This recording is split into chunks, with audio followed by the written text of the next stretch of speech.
Pace e bene. Saudara dan saudari yang terkasih dalam nama Tuhan kita Yesus Kristus, salam sehat dan salam jumpa, dan semoga kita senantiasa dalam sukacita. Hari ini Jumat 25 Maret 2022, gereja kita merayakan Hari Raya Kabar Sukacita.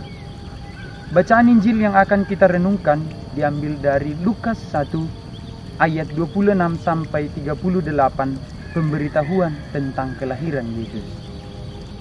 Saudara dan saudari yang terkasih, ketika saya membaca Injil dan mempersiapkan renungan ini, saya bertanya-tanya dalam hati, mengapa hari raya ini disebut sebagai Hari Raya Kabar Sukacita? Pertanyaan ini muncul karena saya merasa kisah yang dibacakan kepada kita nampaknya jauh dari nuansa sukacita. Dalam realitas kehidupan sehari-hari, kerap kali kita mengalami suatu pengalaman kebingungan dan ketidakpastian akan sesuatu hal. Kita bingung karena kita tidak mengerti dan tidak tahu tentang masalah yang sedang kita hadapi. Apalagi peristiwa itu datang secara tiba-tiba dalam hidup kita. Rasanya kita tidak siap untuk berhadapan dengan peristiwa seperti itu. Perasaan dari jauh nuansa sukacita membuat saya semakin yakin ketika membaca malaikat itu lalu meninggalkan dia. Ayat 38. Dalam arti tertentu, malaikat telah mengganggu Bunda Maria hingga membuatnya takut. Mari sejenak memposisikan diri sebagai Maria yang tiba-tiba mendapat kunjungan yang luar biasa dan sapaan yang secara tiba-tiba. Bukankah kita merasa takut, kaget, heran, dan bahkan kita cenderung akan menghindar dari pengalaman seperti itu? Setelah diberi penjelasan di luar dari pengertian Maria, Bunda Maria menyatakan dirinya sebagai hamba Tuhan dan siap melaksanakan kehendak Allah. Sesudah itu, malaikat lalu pergi. Tidak ada lagi yang dapat dimintai penjelasan oleh Bunda Maria. Saudara-saudara yang terkasih, secara manusiawi, keadaan seperti ini tentu tidak membawa sukacita. Lalu di mana sukacita yang dimaksudkan gereja? Mari saudara-saudara mendalami melihat perikop ini dan melihat sukacita apa yang ditawarkan kepada kita. Maria menerima kabar dari malaikat Gabriel. Dalam bahasa Yunani, kariton berarti membuat seorang dirahmati.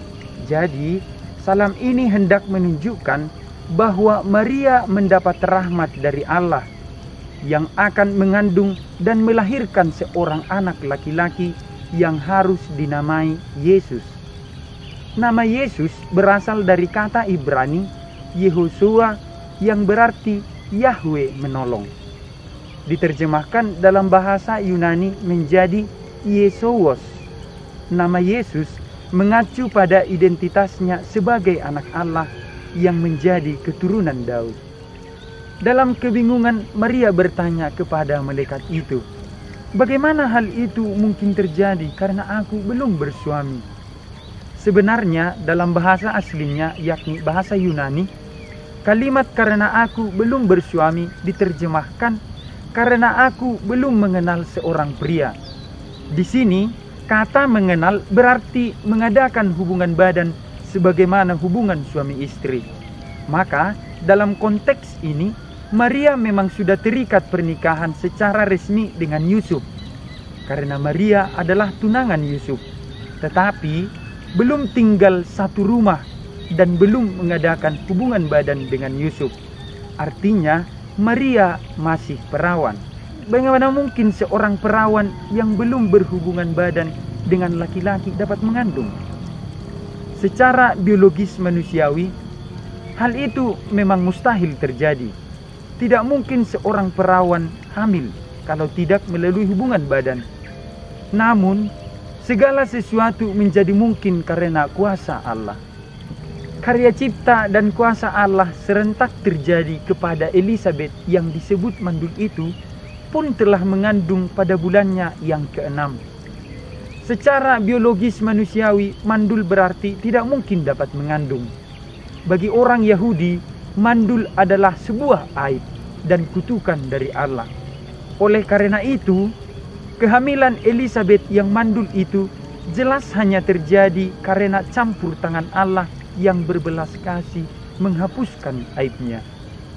Saudara-saudara sekalian, di sini kita melihat kesejajaran antara kemandulan Elizabeth dan keperawanan Maria, di mana keduanya bagi manusia mustahil untuk mengandung. Penginjil Lukas mau menunjukkan keunggulan Yesus dibandingkan dengan Yohanes. Yesus dikandung oleh Maria yang masih perawan, sedangkan Yohanes dikandung oleh Elizabeth yang mandul. Keunggulan Yesus terutama ditampakkan oleh keilahiannya yang mempengaruhi Maria sehingga memampukan Maria untuk menjawab ya atas sabda Allah yang didengarnya. Kata Maria, "Sesungguhnya aku ini hamba Tuhan, jadilah padaku menurut perkataan itu." Saudara sekalian, Bunda Maria ditampilkan sebagai pengikut dan murid Kristus yang utama. Kendati tidak jelas dan tidak mudah bagi Maria misi itu, yang bahkan lagi-lagi secara manusiawi mengganggu hidup Maria. Namun Bunda Maria memilih untuk melakukan kehendak Allah. Ia bersedia mengandung putra Allah. Nah, saudara terkasih, disinilah kabar sukacita yang dimaksudkan gereja, di mana Allah yang memenuhi janjinya untuk rencana penyelamatan manusia. Allah menjadi manusia dalam diri Yesus, Emmanuel, yang berarti Tuhan beserta kita. Maria adalah hamba Tuhan yang mendengarkan dan melaksanakan sabda Allah. Ia menjadi teladan kerendahan hati dan kemuritan yang sejati bagi kita. Maka, keberangkatan Maria mengunjungi Elizabeth bukan sekadar untuk bertemu dan membantunya, tetapi sebagai ketaatan seorang hamba Tuhan pada rencana penyelamatan Allah. Sebab mengandungnya Elizabeth adalah bagian dari rencana penyelamatan Allah. Pilihan yang diambil oleh Bunda Maria begitu menentukan bukan hanya pada dirinya sendiri, tetapi juga bagi semua umat manusia, bagi saya, bagi saudara, dan bagi kita semua. Ini juga benar untuk pilihan-pilihan hidup kita masing-masing. Ingatlah pengalaman saudara ketika saudara yakin bahwa pilihan yang Anda buat tidak hanya baik untuk diri sendiri, tetapi baik juga untuk sesama dan kemuliaan Tuhan.